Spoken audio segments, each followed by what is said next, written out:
Assalamualaikum warahmatullahi wabarakatuh. Alhamdulillah kita ketemu lagi di subtema yang ketiga di tema yang keempat. Semoga kalian tetap sehat, tetap semangat mengerjakan tugas-tugas yang diberikan oleh Bapak dan Ibu guru. Karena tugas-tugas ini juga nantinya akan menambah nilai kalian. Di subtema yang ketiga ini kita akan mempelajari cara memelihara kesehatan organ peredaran darah, ya. Kalau kemarin penyakitnya, sekarang cara memeliharanya. Di pelajaran IPA yang pertama, kita akan mempelajari cara mencegah gangguan kesehatan pada jantung dan pembuluh darah. Ada hipertensi, hipotensi, dan jantung koroner. Nah, penyakit-penyakit ini bisa dicegah dengan olahraga yang teratur, istirahat yang cukup, konsumsi makanan berserat seperti buah-buahan, sayur-sayuran. Siapa yang tidak suka makan sayur? Nah, ya, pasti banyak ya, karena anak-anak itu memang begitu, jadi jarang suka makan sayur. Tapi jika kalian sudah tahu manfaat sayur, kalian harusnya sudah mulai merubah pola pikir kalian. Karena kalian nanti makin dewasa, makin butuh asupan sayur itu, ya. Jangan suka makan junk food ya. Diseimbangkan dengan pola hidup sehat, misalnya dengan sayur dan buah. Semua sayur dan buah itu rata-rata semuanya baik ya. Jadi kalian jangan sampai tidak mau sama sekali. Paling enggak ada wortel, bayam, kemudian buah-buahnya mungkin apel, pisang ya. Jadi semangat untuk sehat dan semangat sehat dengan makan sayur dan buah. Kemarin kita bahas tentang varises. Apa tuh varises sih? Varises dapat dicegah dengan cara melakukan pendinginan atau meluruskan kaki setelah berolahraga agar aliran darah kembali lancar. Jadi kalau habis olahraga tuh jangan langsung ditekuk, misalnya langsung jongkok gitu, enggak, tapi diluruskan. Bukan ditekuk, tapi diluruskan sehingga aliran darahnya itu lancar, tidak terjadi pembesaran yang seperti foto yang kemarin ya. Oke. Kemudian di muatan bahasa Indonesia kita mengidentifikasi ciri-ciri dan jenis pantun. Hari Minggu pergi ke dokter gigi, I belakangnya. Pergi ke dokter gigi bersama Olga, A. Bangunlah pagi setiap hari, I. Jangan lupa berolahraga. Jadi pajaknya AB, AB. Ciri-ciri pantun, jenis pantunnya ini apa? Pantun nasihat ya. Oke. Kemudian membuat pantun berdasar usia. Pantun dibedakan menjadi usia anak-anak, orang tua, dan anak muda. Kalau caranya begini, tentukan temanya dulu, kemudian jenisnya yang dibuat untuk siapa, anak-anak atau orang tua atau orang muda.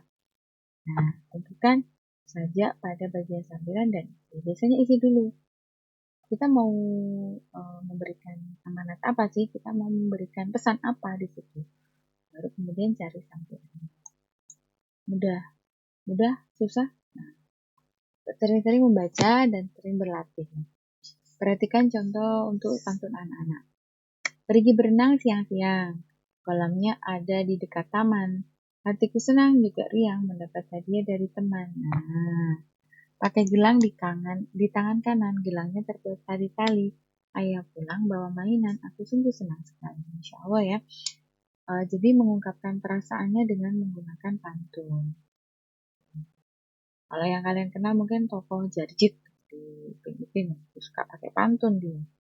Jadi semuanya dia sedih, senang, marah, dia pakai pantun semuanya. Karena memang orangnya suka begitu. Kalian kelamaan boleh, kelamaan nggak usah pakai pantun. Tapi suatu ketika disuruh membuat pantun, ya bisa lah, insyaallah ya. Ciri-cirinya sajaknya AB-AB. Kemudian di baris ketiga dan keempat adalah isi dan baris 1-2 adalah campuran. Ya. Ayo buat pantun sesuai aktivitas ini. Hari Minggu pergi ke taman. Pergi ke taman bermain bola. Ya, pergi ke taman N ya belakangnya. Bermain bola belakangnya A. Kalau kamu mau dapat teman, ya. Kalau kamu mau dapat teman kan sama ya, pergi ke taman. Kalau kamu mau dapat teman N, ya. Terus apa? Hari Minggu pergi ke taman, jangan lupa bermain bola. kalau kamu ingin dapat teman, kalau kamu ingin dapat teman, jangan sampai kamu bikin, jangan jangan kamu jangan suka kamu apa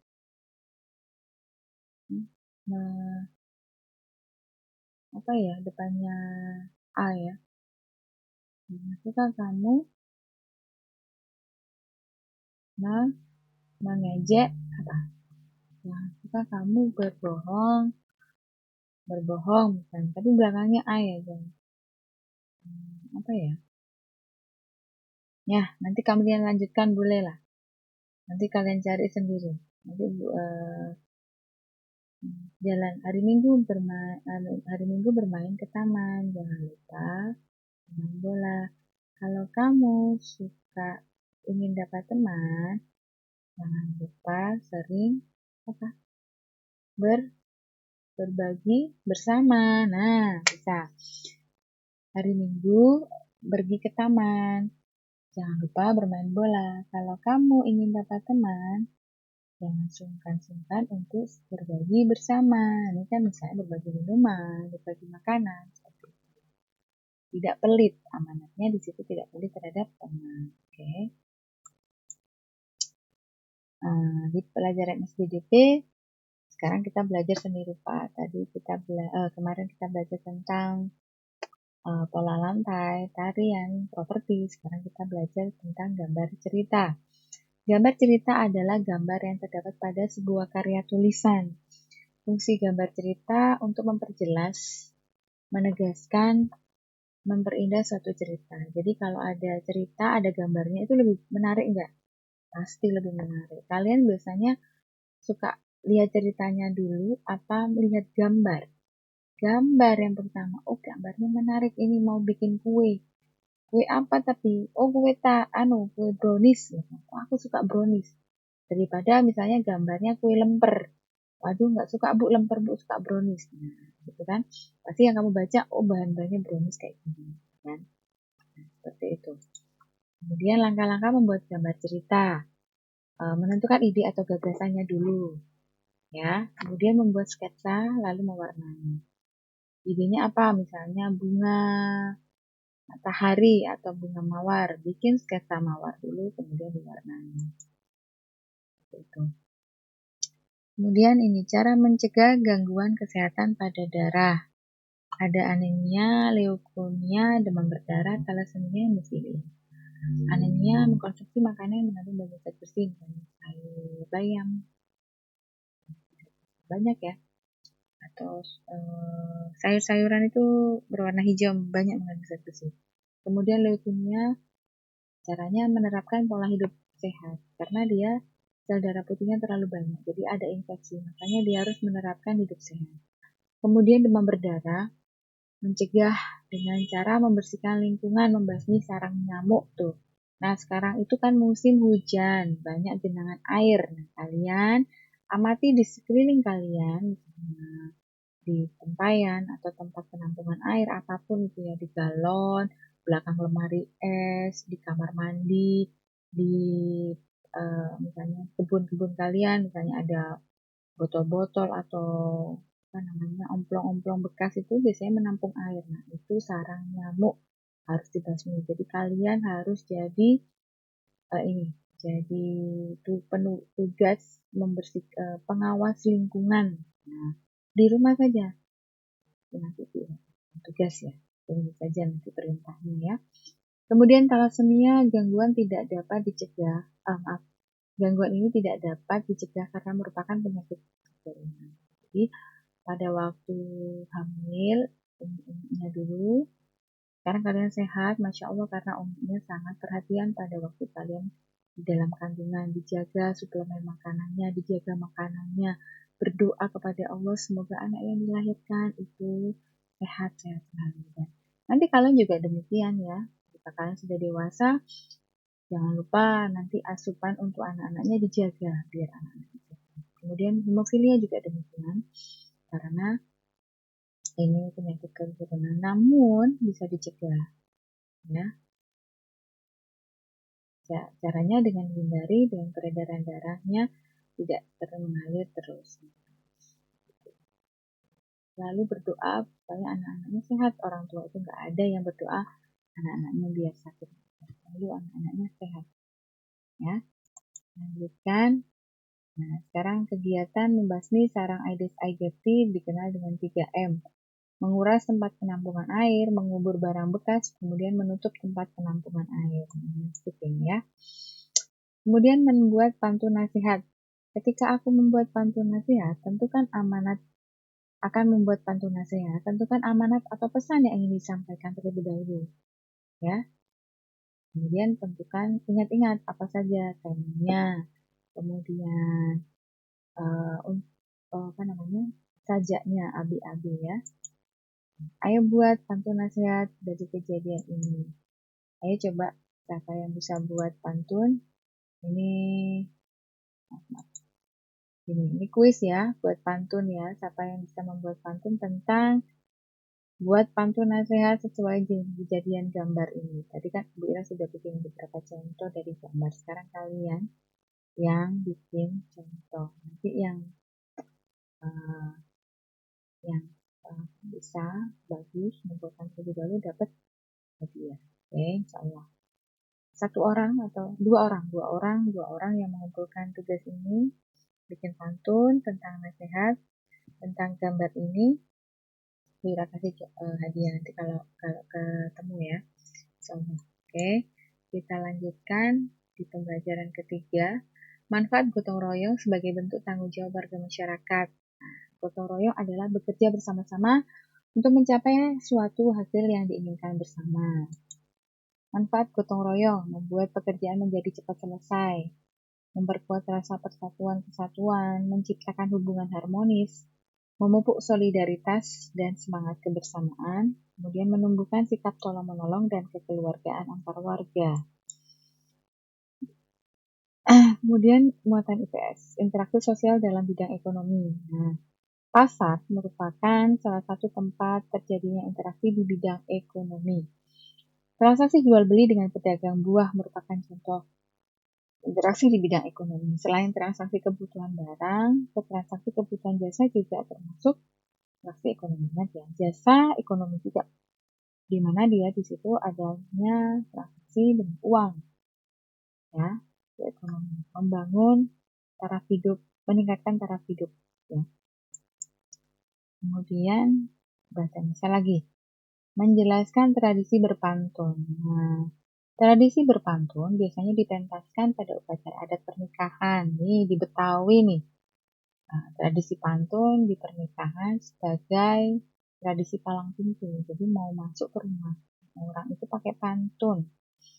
Ya, di Betawi terkenal banget. Jadi saling berbalas pantun. Harus pinter-pinter bikin pantun nih orangnya ini ya. Insya Allah ya. Ini adat istiadat yang kalau dilestarikan, Insya Allah bagus. Bahkan sesuai dengan syariat. Kemudian, ayo tulislah sebuah pantun dalam tradisi Indonesia, tentukan jenisnya. Nggak usah ya yang itu ya. Kita lewati saja, yang tadi saja. Kemudian interaksi sosial. Nggak usah. Interaksi sosial dalam berbagai bidang. Interaksi tersebut terjadi karena adanya faktor di bidang sosial budaya. Dapat berinteraksi dengan lingkungan agar diterima keberadaan kita. Di bidang pendidikan, proses belajarnya interaksi itu perlu agar proses belajar berlangsung baik. Misalnya seperti Bu Ira menjelaskan, kalian mendengarkan, nanti kalian akan memberikan respon terhadap apa yang sudah Bu Ira jelaskan. Sudah paham belum? Oh sudah, kalau sudah, ya lanjutkan. Belum, dijelaskan lagi.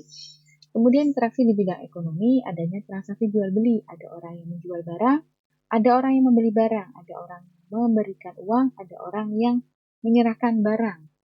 Seperti itu ya. Kemudian di materi PKN, kita sudah sering mengetahui apa itu hak, apa itu kewajiban, apa itu tanggung jawab. Sekarang sebagai warga negara, punya hak kewajiban tanggung jawab yang berbeda. Mengemukakan pendapat dalam suatu forum, itu adalah hak kalian ya. Jadi jangan takut menjawab. Kemudian kerja bakti di lingkungan masyarakat itu kewajiban. Membuang sampah pada tempatnya adalah tanggung jawab. Jika tanggung jawab tidak dilakukan, buang sampahnya sembarangan misalnya, otomatis akan terjadi bencana, banjir, atau penyakit, wabah penyakit karena sampahnya bertebaran di mana-mana. Ya. Jadi antara hak dan kewajiban serta tanggung jawab itu berjalan secara beriringan. Tidak ada yang haknya lebih besar. Karena saling beriringan, di mana ada hak, ada kewajiban di situ. Dan prosesnya adalah suatu tanggung jawab. Nah, seperti itu. Kemudian SBDP, gambar cerita. Sebelum membuat gambar, kita tentukan dulu tema. Selalu begitu ya bahasa Indonesia. BDP, apapun itu, kalau kita mau gambar, kita pasti berpikir, kita mau gambar apa sih? Nah, misalnya kita mau menggambar pemandangan, nah berarti temanya pemandangan. Terus kemudian dibuat judul. Pemandangan apa sekarang? Pemandangan gunung. Nah, berarti gunung. Misalnya pemandangan gunung Semeru atau pemandangan gunung di siang hari. Gimana pemandangan gunung siang hari? Mungkin kalian pernah ke gunung di siang hari. Oh, pemandangan di gunung siang hari itu terang, Bu, bagus, Masya Allah. Bisa seperti itu. Jika tema sudah ditentukan, kita dapat dengan mudah menentukan alur ceritanya. Tentukan alur ceritanya. Misalnya, oh di gunung nanti ada burung, Bu. Kelihatan, Bu, di atas. Ada pohon-pohon, Bu. Ada sawah, Bu. Ada, itu di sawahnya itu ada surau, maaf kok surau. Ada gubuknya, biasanya petaninya di situ. Oh ya, ada aliran sungai, Bu. Ya, memang seperti itu kadang ya. Nah, kemudian lakukan angka-angka membuat gambar cerita. Gitu. Jadi ada gambarnya, ada ceritanya nanti.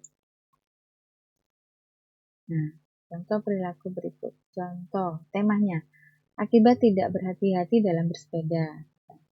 Tokohnya Tony memiliki sifat kurang hati-hati dan jadi sifatnya penolong. Alur ceritanya begini. Tony tidak berhati-hati saat bersepeda. Kemudian menabrak batu yang ada di jalan dan terjatuh. Tapi ada Dedi yang ada di dekat Benny dan menolong. Gambarnya disesuaikan. Jadi ini menolong, ini jatuh, ada batu, ada sepeda yang sudah nabrak batu kemudian jatuh. Gitu. Itu latarnya tidak ada ketentuan. Jadi misalnya boleh di jalan, ini kemudian di tanah.